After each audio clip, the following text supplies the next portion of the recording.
Pemirsa, KPU sudah menggelar 3 kali debat Capres dan Cawapres. Seberapa besar pengaruh debat Capres-Cawapres terhadap sikap para pemilih, termasuk mereka yang belum menentukan pilihan.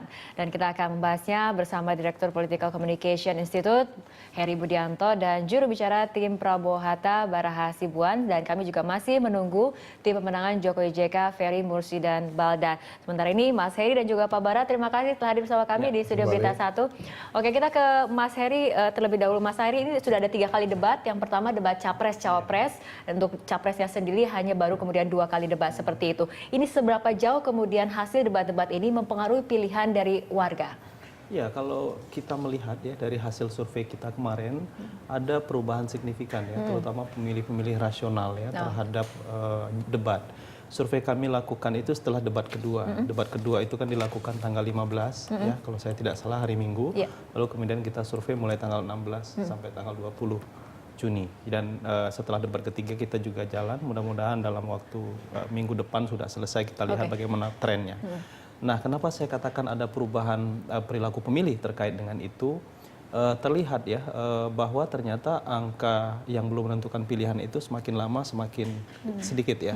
Dan ini penurunan tren angka yang kemudian belum menentukan pilihan itu apakah karena debat atau bagaimana? Ya, karena memang dari hasil Polkom dilihat bahwa beberapa orang yang pemilih atau jumlah pemilih yang belum menentukan pilihan itu ditentukan oleh beberapa faktor. Salah satunya mereka ingin tahu dulu visi misi seperti apa calon presiden, itu yang pertama. Lalu kemudian mereka belum menentukan pilihan, itu ada kecenderungan juga itu menunggu sikap itu bagaimana tokoh-tokoh masyarakat yang selama ini juga belum memberikan dukungan misalnya ya. Salah satu misalnya ya, saya melihat bahwa faktor ketokohan seperti SBY juga ditunggu oleh beberapa pemilih ya, karena memang masih sangat berpengaruh.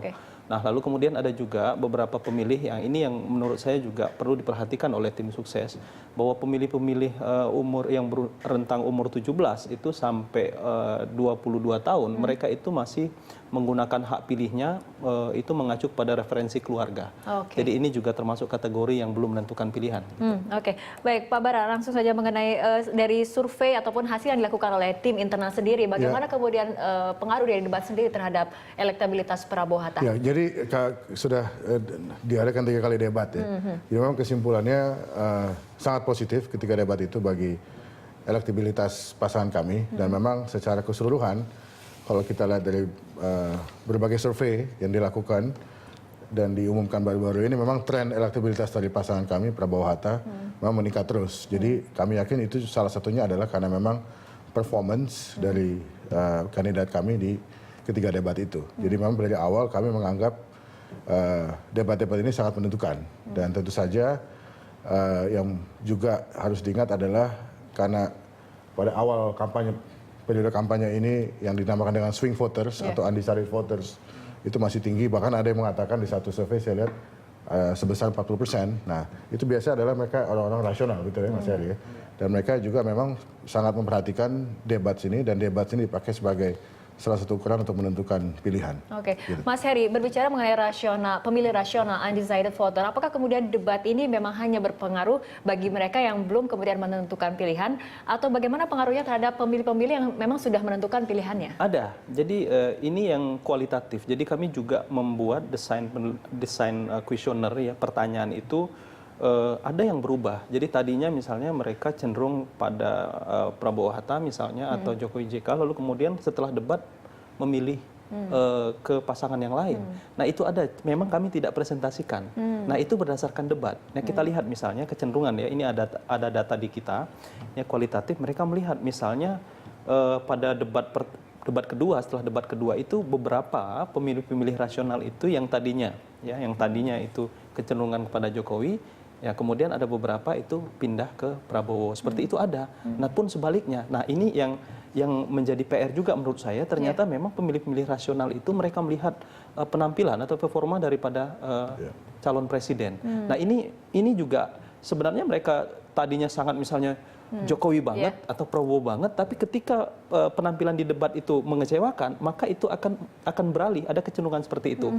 Nah, memang kemarin di survei Polkom yang kami rilis kemarin itu tidak kami presentasikan, tapi ada di data-data kualitatif. Tapi ada kecenderungan seperti itu ketika pemilih yang sudah menentukan pilihan ternyata melalui debat kemudian bisa mengalihkan pilihannya seperti itu. Pak Bara, tanggapannya? Ya, tentu saja itu hal yang sangat normal ya, dan tidak bisa dihindari bahwa ketika sebelum kampanye dimulai, mereka ada semacam preferensi atau kecenderungan ke calon tertentu. Kemudian ketika melihat ternyata calon yang mereka sukai, ternyata performance-nya tidak sebagus, sepositif, sekuat yang mereka perkirakan sebelumnya, kemudian mereka beralih. Dan itu memang sudah menjadi kesimpulan kami dari awal bahwa memang performance dari kedua kandidat kami, Prabowo Hatta, di debat-debat ini memang akan sangat menentukan. Itu menjadi andalan kami. Baik, gitu. Pak Bara juga Mas Edi, kita lihat bersama grafik berikut ini terlebih dahulu. Baik, nampaknya masih belum bisa kami tayangkan hasil grafiknya seperti itu, tapi kita akan lanjutkan perbincangan usai jeda berikut ini.